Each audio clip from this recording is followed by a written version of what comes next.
What we're going to do today is do a little bit of a recap on last week, and then we'll get into it. Not very long. So I need some interaction from you guys, as usual, on this session. So can I have some people just let me know how they went with the video, the TED Talk from Signing Cynic last week? And did anybody have a chance to read chapter 1 of the Leadership Mastery book?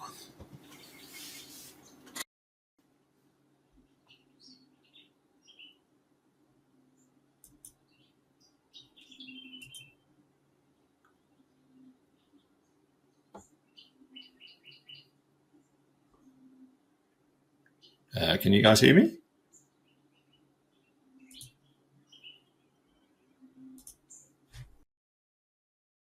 Yes, I still need to follow up on that assignment. Thank you. Okay.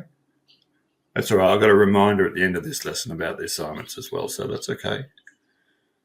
All right. So team, I'm going to need some interaction from you guys. I'd prefer you to come on mic if you can. If you can't, obviously chuck it in the text, because otherwise this is going to be very boring. All right.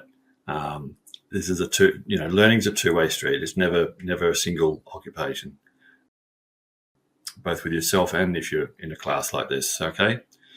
All right. So if nobody else is going to talk about how they went in the previous lesson, we'll crack on. Okay. All right. So in this lesson, it's about getting your head right. Okay. So fundamentally, leadership begins in your mind. And what we're going to try and do in this lesson, and given that we've only got an hour, and a lot of the stuff that we're going to talk about, you could talk the whole day about. All right. So, but what we're going to try and do in this lesson for you is the starting point for you to recognize how your thoughts shape your patterns of behaviors, your tone, and your leadership styles. One of the key things we're going to learn is how to observe your thoughts rather than be run by them. Okay. All right. So what we've got going on is, and I need to put that on top. I've got my notes over there. Sorry about this. I'm trying to bring up there we go. All right. So what we've got in this one, obviously we're going to look at the learning outcomes. We're going to do a welcome and framing session, core concepts, so about thought-shaped leadership. We've got some activities that we're going to do as well. So reframing destructive thoughts. We've got an enhanced thought audit, a mirror exercise, and obviously the end. Okay. All right. So let's go to the next one. So fundamentally, before you can lead anyone, and we've talked about this before, you've got to lead yourself. Okay. Now, to be able to lead yourself, you need to be able to understand who you are and how your thoughts actually impact your behaviors and your interpretations of what's happening around you. So developing the skill set of understanding how you think and how your thoughts affect your behavior is critical to how you lead. Okay, because people pick up on the vibe that you present in the environment that you're in. Okay, so last week we looked at leadership as influence. Okay, so as a beginning point. Now this week we're going to start at the very start of the leadership part and behaviors in general, because it all starts with you. Because without you, there is no leadership. Okay, there is no behaviors. Okay, so it's got to start with you.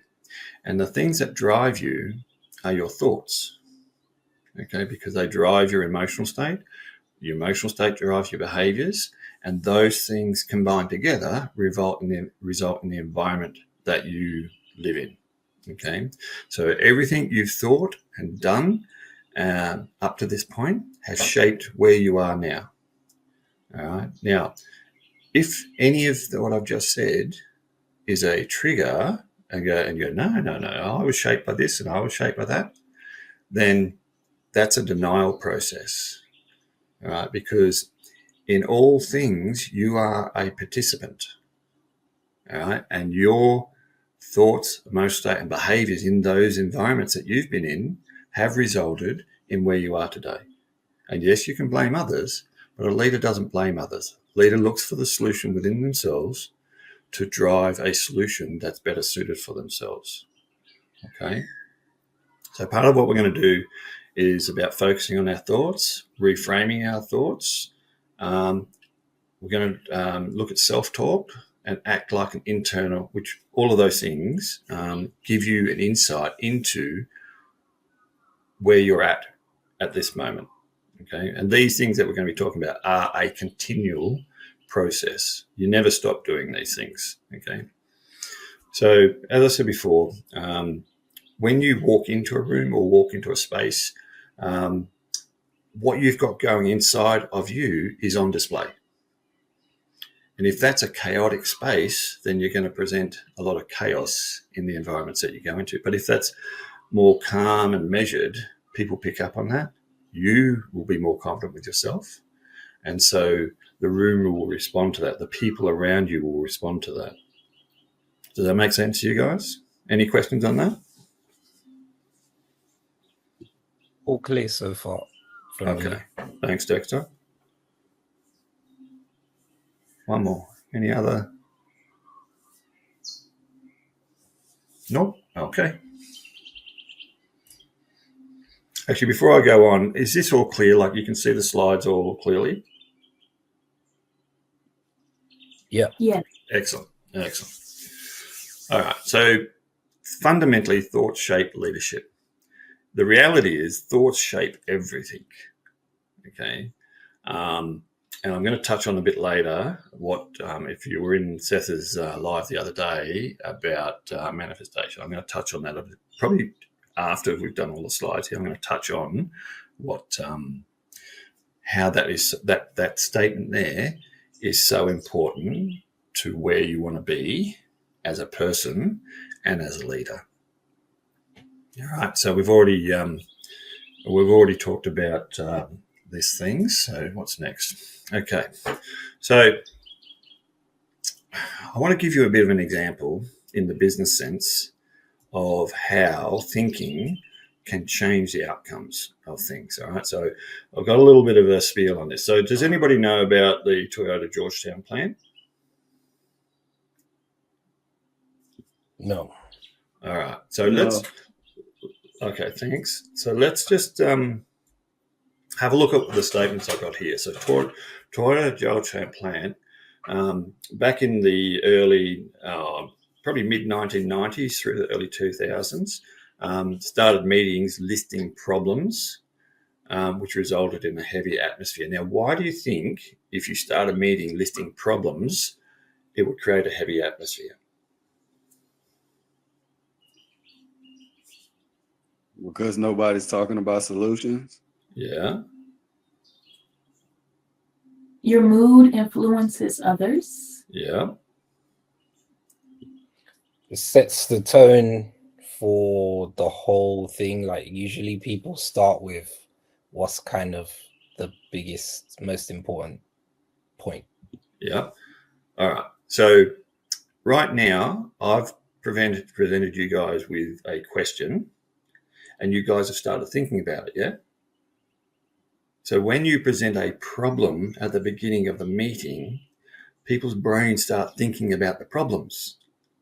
Okay. Now, if they don't have a solution to the problem, then they feel it changes the way they feel about who they are as a person, which impacts the whole culture of the company because they're thinking about problems, less about solutions because they don't feel empowered to achieve that. So what happened was with these guys is the leadership team realized that by talking about problems, it didn't set the right culture, it didn't set the right tone for the company.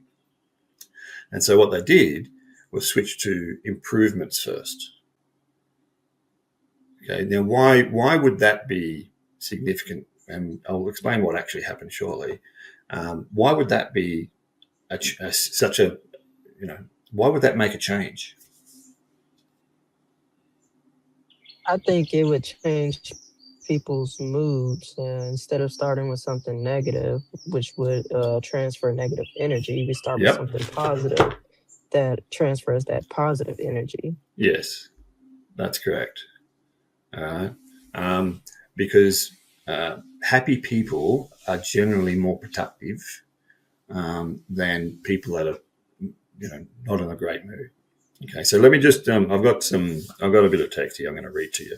Okay, so so it's a Toyota Georgetown plant, refers to a cultural shift at Toyota's Georgetown, Kentucky manufacturing facility.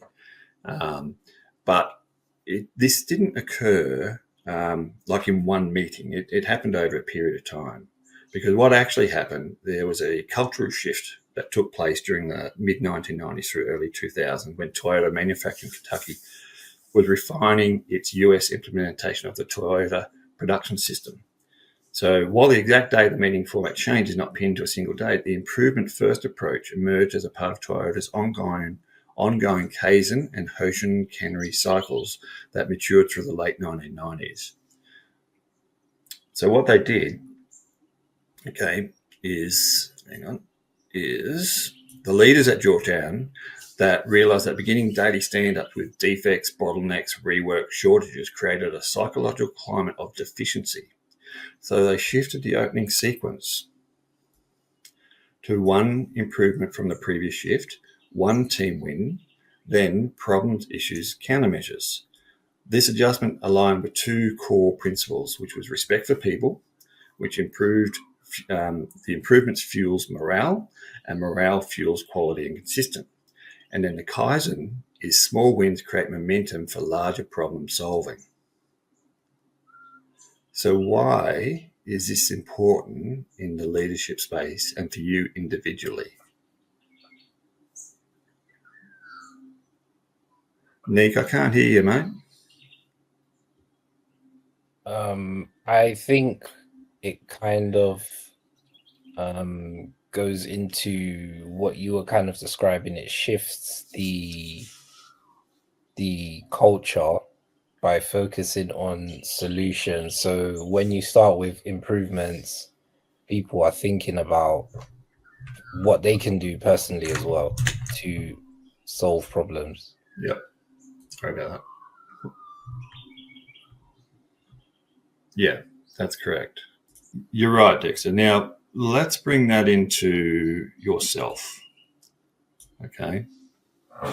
So when you think about this context in yourself, when you wake up in the morning, okay, what are you thinking? And what is it that's shaping your day? Okay, because this is applicable in personal space and also in the in a business space as well. Okay, so fundamentally, if we use the Toyota example, they changed the story. Okay, they changed the narrative, which wasn't giving them great results, which changed the state, and then changing the state is changing the performance. Okay, so this works individually and in teams and in business. Okay, all right. Now you can see I've got a micro reflection down there. So what I want in this one is I'm going to show you. Okay, so over in Spartan Labs. Okay, now this is an interactive thing, so I'm expecting to see something going. You'll see that I've got a leadership category in here now, and I've got a series of questions in here now. On here, I've got micro reflection 1. What thought dominated your attention this morning, and how did it affect your energy, tone, or presence? Okay, so if you have a look back over in the discussion board on leadership, okay, you'll see down the bottom we've got Leadership Mastery Week 2, micro reflection 1. So what I want you to do is head over there, head into Labs, and put a reply to these questions in the discussion now. All right, but we'll only take a few minutes because I don't dominate this. So head over there now. Hi, I wanted to make sure I was looking at the correct activity. Yeah. I see Mastery Week 2 for activity Reframe One Thought. So it should be the title of the question or the discussion is Leadership Mastery Week 2, Micro Reflection 1. So if you can't see it, if you see I've got leadership highlighted on the left-hand column. Mm-hmm. All right. If you're seeing a bunch of so if I go here, all right. Yes, sir. Hang on. It's not right. Come back in.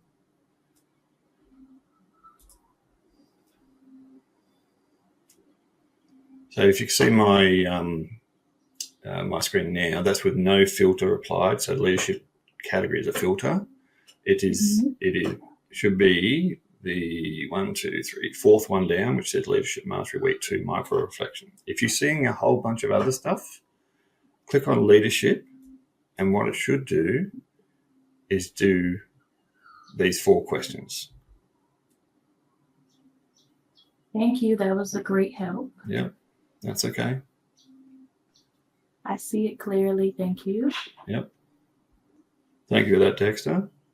For others that are still writing, we're going to move back to the lesson. You feel free to complete those when you can. If you need to take a bit more time, that's fine. What we don't look at today, we'll look at next week, okay? So the point of doing this micro reflection is to start the idea of considering your thoughts and considering how you start your day, okay? Because what you do in the morning sets the tone pretty much for your whole day.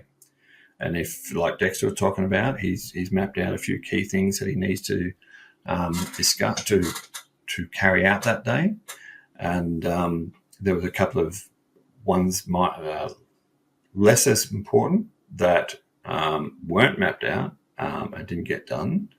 But the fact that you started doing this, and Dex, I'm assuming you've been doing this for a little while. Yeah, I've been in sales for 3-4 years, basically. Okay, good. Yeah. So part of this process is actually a management tool to make sure you get the things that you prioritize done throughout the day, okay? Because people who do that generally achieve more than those that don't. I mean, there are some people who've got photographic memories, but to be honest, most of us do not, all right? And so we need to capture what we're doing, and however you want to do that works for you. A bit later on, we'll talk about habits and what you can do to manage those, and this is the start of doing that. This is also the start of getting an idea of how your mind works when you're starting to focus on the impacts of your thoughts, okay? Okay. So I've got a bit of an example. It's in the book in the first chapter in Get Your Head Right about Serena Williams, okay? Does anybody know Serena's story? I know a little bit about it. I think her dad was like the really like militant one as far as getting her and her sister trained. He was like the one who instilled a lot of what she is now, I believe. Yeah, that's part of it. Yeah, and she grew up. I don't think she came from like a wealthy background either. Yeah. All right. So the reason I bring up Serena, because she's a really good example in the leadership space of a young woman who had a goal and set about achieving that goal. And one of the things that she did is she treated her mindset training as deliberately as her physical training to achieve the outcomes that she did, okay? And basically what it shows is that mindset is a skill, it's not a trade. It's something that you can develop, okay?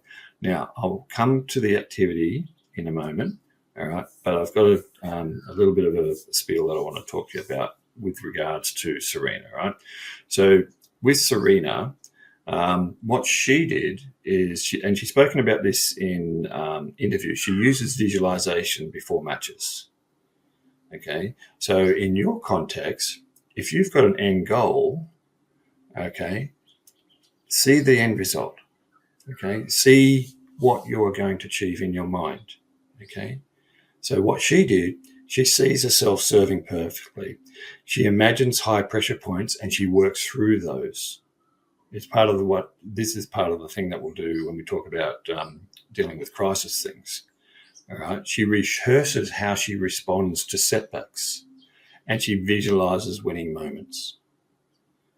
So when you're thinking about something that you want to achieve, what your brain does, it goes, okay, that's what you want to achieve, and it starts thinking in pictures, because the brain doesn't really work in words, but what it does is it takes the words that you're using and shapes a mental model of what that is. Okay, and what happens is there's the thing in your mind called the reticular activation system, and what it does is it identifies opportunities. All right. So, for example, for the ladies, let's say there's a dress or there's something that you have seen, and you're thinking, oh, that's really cool. And what will happen is you'll start to see it a lot around your environment. For men, it's generally around cars. All right, you'll see a car out of the blue one day, and you go, oh, I like that. And in your mind, it's going, oh, I like that. And it'll start to identify opportunity to see that, because what it's doing is it's shaping you for actually trying to achieve ownership of that car. All right, so you can use that strategy, use that effect to actually rewire your brain for whatever goal that you set. All right, and you'll start to create the environments around you. Now, at this point, I'm going to get into some metaphysical stuff, I'll talk, and why this actually works. Okay. Now, for some of you, if you're religious in the Christian sense, you'll probably deny what I'm about to say. Okay. For some of you that have everything black and white, and the world is what it is, and we only have one life, you've got to hear what a load of crock. Okay. But fundamentally, the way the world works, it's on energy and thought. Okay, now I can dive into the nuts and bolts of that, but I'm not going to, because I'll let you research that yourself if you find it interesting. But fundamentally, your body, all your cells in your body, and all the physical things around you are made up of energy. About 15 years ago, might be longer than that now, scientists discovered that atoms and the elements of atoms, they found in those neutrinos, pions, and tachyons. Again, you might be wondering, oh, well, why is he talking about this in leadership? It's about the mind state, all right? One of those, I can't remember exactly one of them, they were observing it, and they found it had both physical properties, so mass, and also energy at the same time. Now, if you tie that into the metaphysical side of the quantum physics side of stuff, basically what's happening is what they were seeing back then was a transition from mass to energy.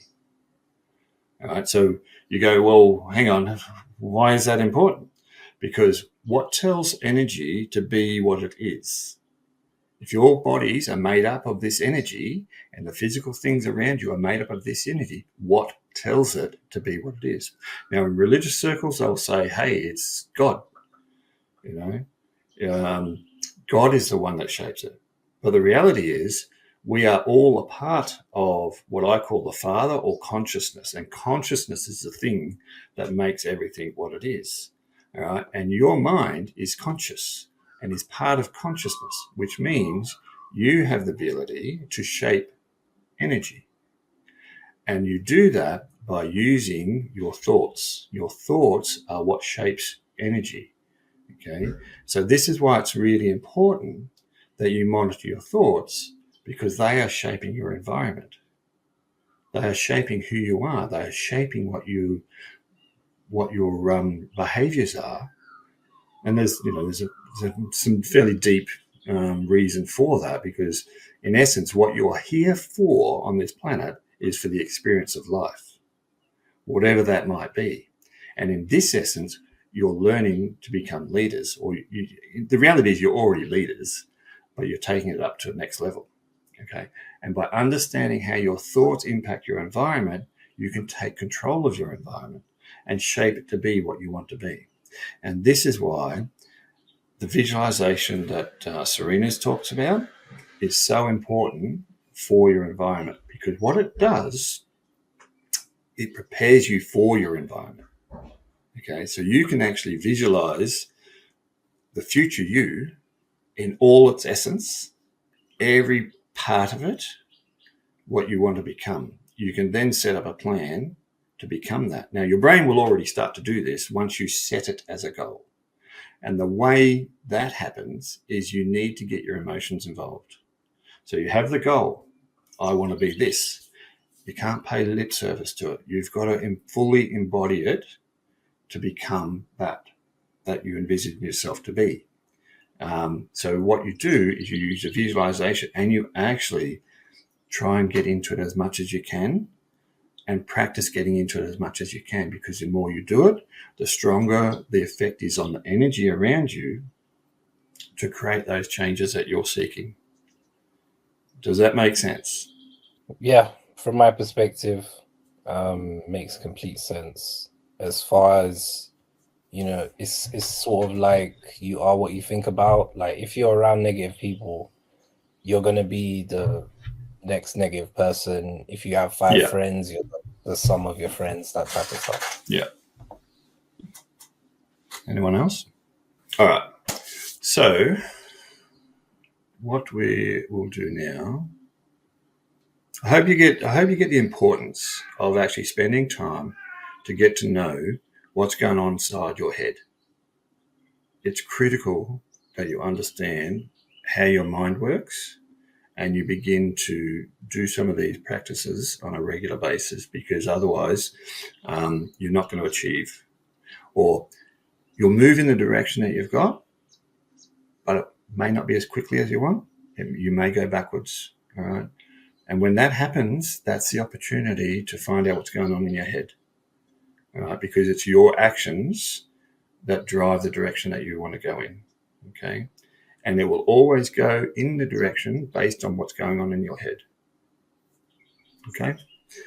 So I'm going to flip back to Spartan University, because we still got a activity about reframing one thought. Now, I know Heather's covered some of this in the past, but I want to talk to you about it in terms of a leadership context. Okay. And I'm not going to give you the answers right now, but what I want you to do is come back into the leadership discussion. So we've got Leadership Mastery Week 2, activity reframe one thought. Basically, write down one negative recurring thought, reframe it to a constructive version, and have a think about how the new frame could change behavior today. I'll just give you a couple of minutes to think about that. And I'll just hang over here while you work through that.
Yeah, yeah.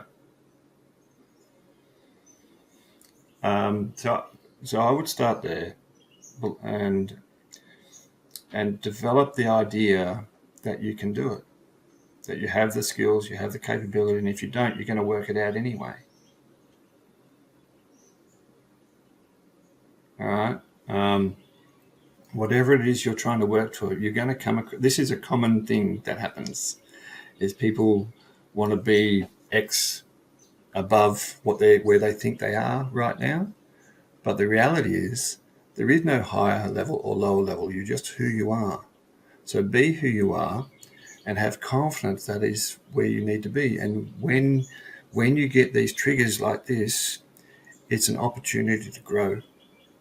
Because what it's showing you that is you don't quite believe or know that you're going to achieve what you're aiming for. And so it's about setting up the steps, creating the processes and the systems that work for you to achieve what it is that you're going to achieve in the time frame that you're going to achieve it.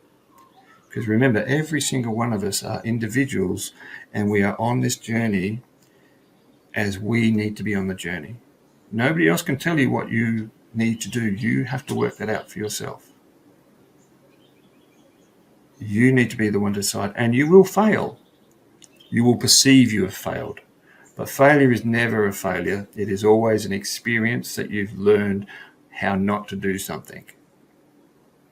And that's why I say to people, and yourself, Kendra, that you've got to work out how you're going to do this that works for you.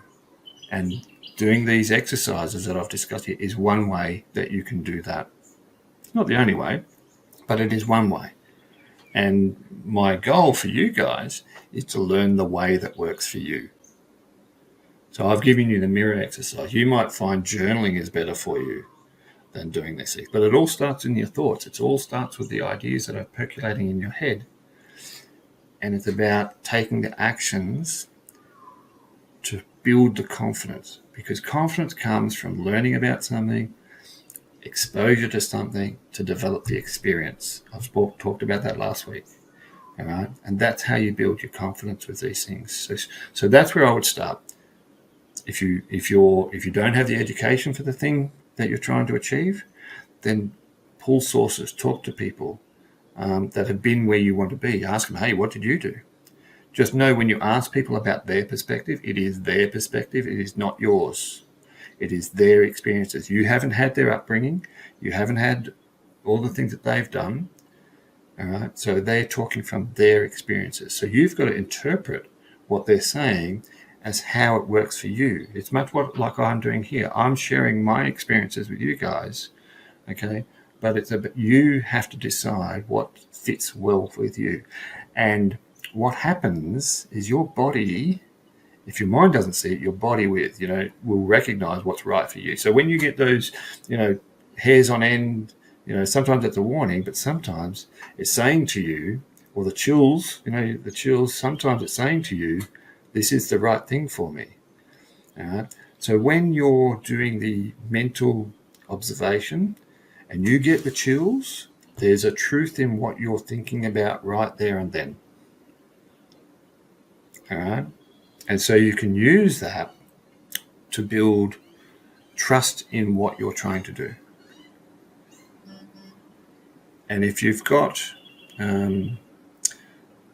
things in your head that are saying, hey, hang on, girl, this is scary, then use the visualization, what Serena was talking about, to work through those in your mind before you even get into the space, so that you're at least somewhat prepared for when you do step out into the world and start practicing what you're preaching. Yep. All right. Does that make sense, Kendra? I hope, it was a bit long-winded, but I hope that helped. Okay, so we're just at the end now. All right. So, as it's saying on the screen, your thoughts are not silent passengers. They actually have a significant impact on who you are. All right. And so taking intentional action to get to understand your thoughts and how they shape your tone, your presence, and your leadership is vital for you to get to know who you are and build awareness about yourself. If you haven't already done this, some people have. Most people don't do this because it can be quite painful, because sometimes truths are revealed about yourself that you don't like. But the advantage of doing that is you get to deal with it. You get to address it. And it has an impact in your behaviors and the environment. Okay, so the first step is getting awareness of what's going on inside your head, where you identify things that you want to change, you reframe that. And then the next step is intention, okay, is applying in your life the things that you're reframing, okay? If that makes sense for you. All right, assignments. So the reflection log number 2 is due next week. All right, so every time we have an assignment, if I'm talking about it today, that'll be due in the following week. Okay, or if you have a look at the program, it'll tell you when the assessments are due. Your daily thought audit. I've got 3 days there, but let's aim for next lesson, and we can have a look at those. And then discussion post. A thought habit you're replacing this week. So the idea behind the discussion post is to actually have conversations, learn from other people's experiences. So I really encourage you to take advantage of the discussion posts. And for those people that are watching this after the live, it's beneficial for you guys because you can see what other people have done. Okay. And then my final thought, okay, on this before we go to Q&A is leadership begins in the inner world. So notice your thoughts, lead your reaction, and your influence will grow naturally. All right. So that's pretty much it for today. Are there any questions?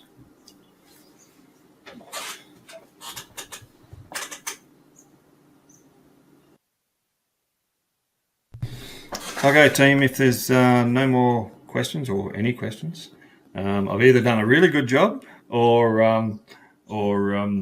you're still going through this. Like I said at the start, this is very much wave top level. It's not deep dive. Fundamentally, having an hour and a bit or thereabouts is enough to give you some insight into it, but there's a lot of work that you guys need to do for yourself in this space.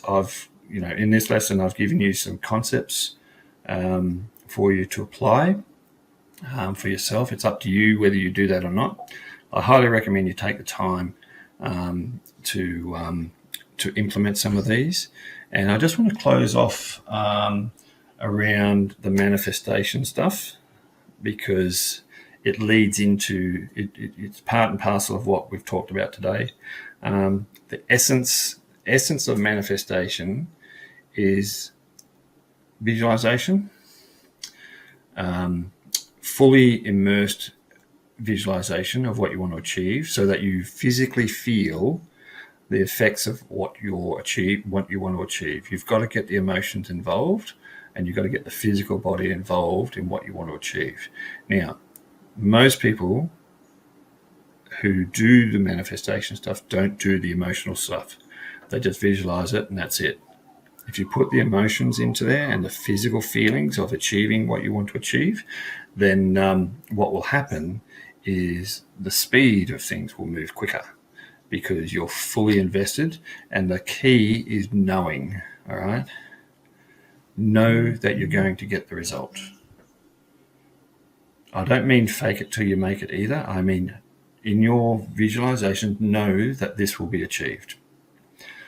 Once you come out of that visualization of what you want to achieve, write down how. Write it down. Write down how you're going to achieve it, the steps. Even if they're baby steps, write them down. Okay? Let that sit for a day, because your brain will process the information, and it's reinforced with the writing down. The next day, revisit your plan, revisit the visualization, note any changes, and start one. If there's no changes to it, or if there are changes, note the changes. Okay, because you're taking it from a different perspective. You've now got a level of understanding in your brain that has reflected on the visualization, and you can refine your pathway. If you're not at the knowing stage of your visualization, like there's some doubts and things like that, keep doing that practice until you know with certainty that you will achieve your goal. All right. So I'm going to leave it there. I hope there's some value for you out of this lesson. And I thank you for your time. And I look forward to talking to you guys and seeing you on the next lesson. So that's it for me today.